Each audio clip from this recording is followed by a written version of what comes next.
오늘자 조간신문 기사 제목을 보고 잘못 본 게 아닌가 의심했습니다. 조선일보 15일자 보도 내용인데요. 지난 5월 8일 북한이 우리 군의 서북도서 합동 방어 훈련을 맹비난한 적이 있죠.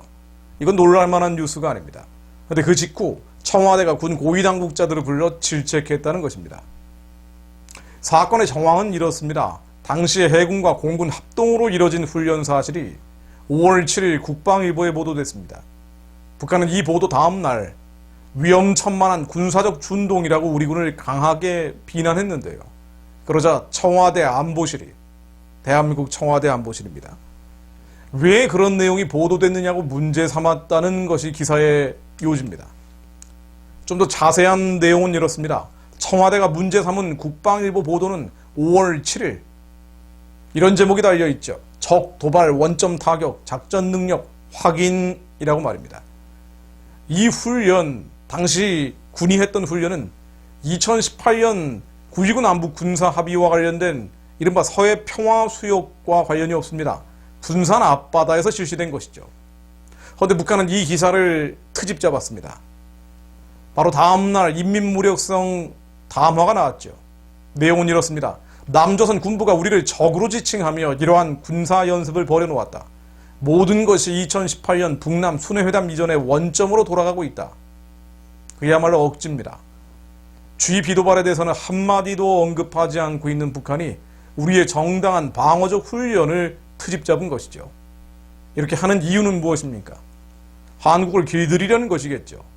그래야 돈을 달라면 돈을 주고 쌀을 달면 쌀을 줄 거 아닙니까? 자, 정리해봅니다.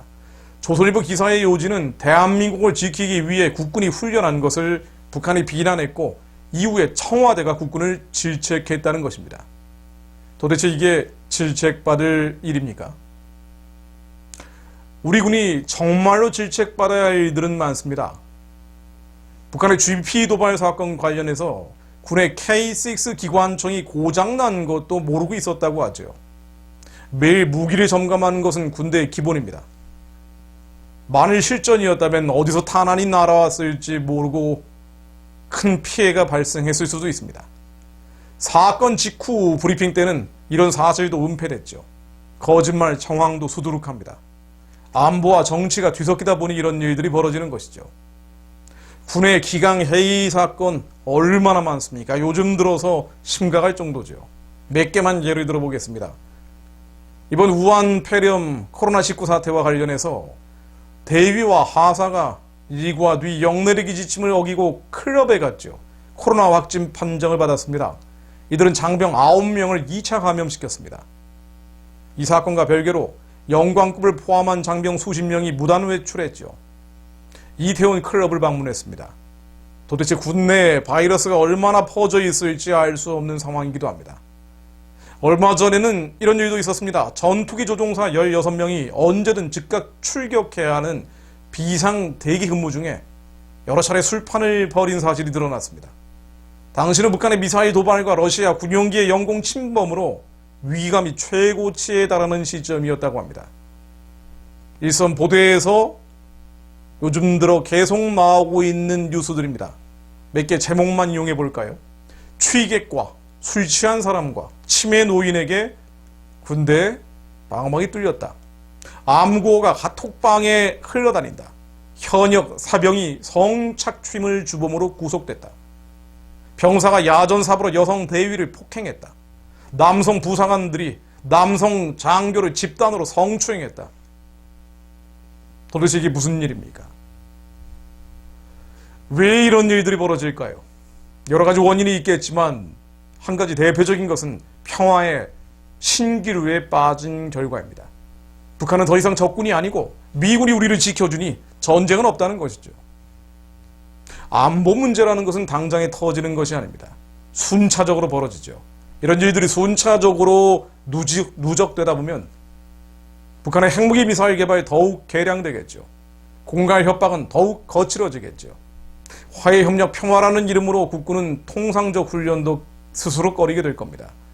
이른바 인도적 지원이라는 이름으로 체제 지원, 정권 지원은 가속화될 수 있습니다. 한중 우호라는 이름으로 한미동맹이 무너져가고 주한미군까지 빠져나가기 시작한다면 심각해지겠죠. 지금 한미 방위비 분담금 협상이라는 것에 촉각을 곤두세워야 될 이유가 또 여기 있습니다. 이렇게 된다면 대한민국 전체가 북한의 노동당과 중국의 공산당, 우상체제, 어둠의 질서 안에 빨려 들어갈 수도 있습니다. 그 마지막은 어떻게 될까요? 교회 해체입니다. 한국 교회가 북한과 중국을 닮아가는 미래죠. 그러나 이런 사건, 사고들, 우리를 답답하게 만드는 여러 가지 이연의 흐름들 속에서 우리가 또 하나 발견해야 될 것이 있습니다. 우리가 믿을 곳은 강대국도 아닙니다. 어떤 면에서는 정부도 믿기 어렵습니다. 심지어 국군도 믿기 어려운 상황으로 가고 있습니다. 야당도 믿을 수가 없죠. 결국 남아있는 것은 믿는 자들, 진정으로 하나님을 신뢰하는 자들의 기도가 역사를 움직인다는 만고불변의 진리입니다. 기도 이외에 나머지 모두가 무력화된 상태라고 볼 수도 있습니다. 하나님은 기도만을 남겨놓고 나머지 것들을 무력화되도록 허락하신 것일 수도 있죠. 물론 우리의 죄성과 타락 때문이지만요. 또 하나 감사해야 할 것은 기도할 수 있는 자유가 아직 이 땅에 허락되어 있다는 것입니다. 이 자유를 허락해 주시는 하나님께 감사드립니다. 그러므로 우리는 말씀을, 이런 상황일수록 더욱 말씀을 의지하여 기도하지 않을 수 없습니다.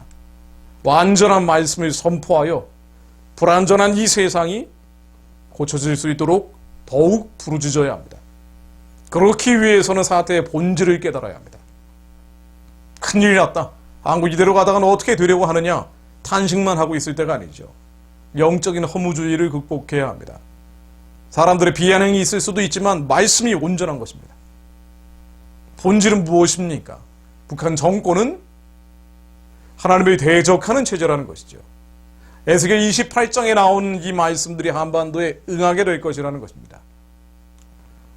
인자야 너는 두로왕에게 이르기를 주 여호와께서 이같이 말씀하시되, 두로왕, 교만한 두로왕에게 하나님의 말씀이 응했을 때 이런 일들이 일어날 것이다 라고 에스겔은 예언했습니다. 네 마음이 교만하여 말하기를 나는 신이라 내가 하나님의 자리 곧 바다 가운데 앉아 있다 하도다. 내 마음이 하나님의 마음 같은 채할지라도 너는 사람이요 신이 아니거늘. 북한의 김일성, 김정일, 김정은 체제가 신이라 하지만 신이 아닙니다. 그러므로 주 여호와께서 이같이 말씀하셨느니라. 내 마음이 하나님의 마음 같은 채 하였으니 그런즉 내가 이방인 곧 여러 나라의 강포한 자를 거느리고 와서 너를 치리니 그들이 칼을 빼어 너의 지혜의 아름다운 것을 치며 너의 영화를 더럽히며 너를 구덩이에 빠뜨려서 너를 바다 가운데 죽임을 당한 자의 죽임같이 바다 가운데서 죽게 할지라.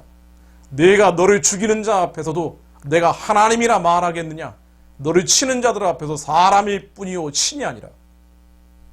사람일 뿐이요 신이 아니라. 그럼에도 불구하고 신이라 주장하는 평양체제는 결국 예수 그리스도 심판대 위에 세워지게 됩니다. 하나님을 대적했던 모든 역사상의 질서들은 반드시 무너졌습니다. 평양정권도 그러한 끝을 향해 갈 수밖에 없다는 것은 성경에 기록되어 있는 불변의 진실입니다. 에스겔 28장 18절입니다. 네가 죄악이 많고 무역이 불의함으로 너의 모든 성소를 더럽혔으며. 제가 예전에 이 말씀 선포하면서 언급한 바가 있죠. 북한 정권의 무역이 불의하죠. 핵무기 미사일을 팔아 그 오일머니로 체제를 유지합니다. 내 모든 성소를 더럽혔습니다. 동방의 예루살렘이라 불리던 평양을 더럽혔죠. 교회를 밀어버린 자리에 기빌성 우상을 세워놨습니다. 네가 죄악이 많고 무역이 불의함으로 너의 모든 성소를 더럽혔으며 내가 네 가운데 불을 내어 너를 사르게 하고 너를 보는 모든 자 앞에서 너를 땅 위에 재가 되게 하였도다. 북한 정권은 땅 위에 재가 될 수밖에 없습니다. 왜 그렇습니까? 기빌성 김정일, 김정은을 신으로 만들어버린 하나님을 대적하고 자기들이 신이라 주장하는 태양신 질서이기 때문이죠. 만민 중에 너를 아는 자가 너로 말미암아 다 놀랄 것이며 내가 공포의 대상이 되겠고 내가 영원히 다시 잊지 못하리로다 하셨다라. 주입비 도발 사건, 북한의 도발 이후 청와대에서 군 관계자들을 불러 질책하는 사건, 군대 안에서 벌어지는 도대체 이해할 수 없는 기강 해이 사건들, 국민들을 불안하게 하는 일련의 흐름들입니다마는 그 흐름들 가운데서 그래도 기도할 수 있는 자유를 허락해 주신 하나님께 감사드리고 하나님의 말씀이 한반도 위에 온전히 임할 수 있도록 우리는 말씀에 의지하여 그물을 던져야 합니다. 너무 놀라고 두려워하지 마십시오. 하나님의 말씀이 임할 때 모든 것이 뒤집어질 것입니다.